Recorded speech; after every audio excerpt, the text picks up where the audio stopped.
Görün həyat nə dərəcədə dəyişib. Nəyi nəzərdə tuturam? Bizim dövrümüzdə alış-veriş mağazada olardı.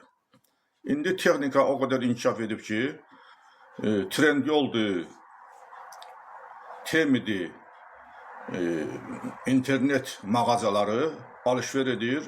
Əhalinin əksəriyyəti həmin mağazalardan, Temudan, Trendyoldan mallar zakaz verir. Türkiyədən, Kitaydan sifariş edib mallar gətirir və bu mağazalarda alınan mallardan daha ucuz başa gəlir.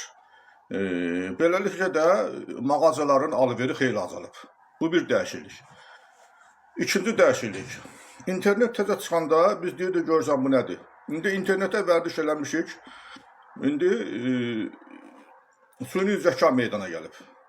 Mən özüm də bu günlərdə süni zəka nədir bilmirdim nədir. Elə televiziyada bir iki məlumat aldım. Süni zəka, bir dəfə yoxladım bunu. Çox maraqlı şeydir. Həddən artıq. İstədiyin suala cavab tapa bilərsən. Orada müxtəlif sahədə mütəxəssislər var. Həkimlər, juristlər, nə bilim, ticarət sahəsində mütəxəssislər, menecerlər. Hansı sahədə istəyirsən, məsləhət ala bilərsən. Heç bir insanla məsləhətləşmək lazım deyil. Hamısını hazır səhə deyirlər. Bu iki.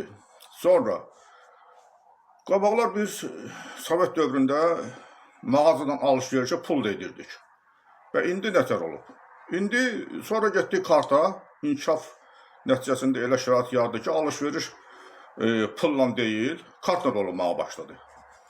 Sonra təsadüflə rastlaşdım, gördüm telefonla da alış-veriş etmək mümkündür. Mən də indi kartın rekvizitlərin daxil etmişəm sosial şəbəkələrə, saytlara. İndi telefonla alış-veriş edirəm, kartı da qoyuram evdə, heç yanımda götürmürəm, aparıram.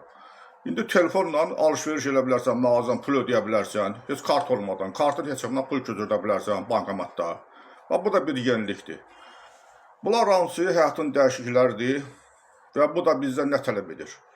Bu onu göstərir ki, həyat durmadan inkişaf edir və biz daim bu inkişafla ayaqlaşmaq üçün inkişaf eləməliyik.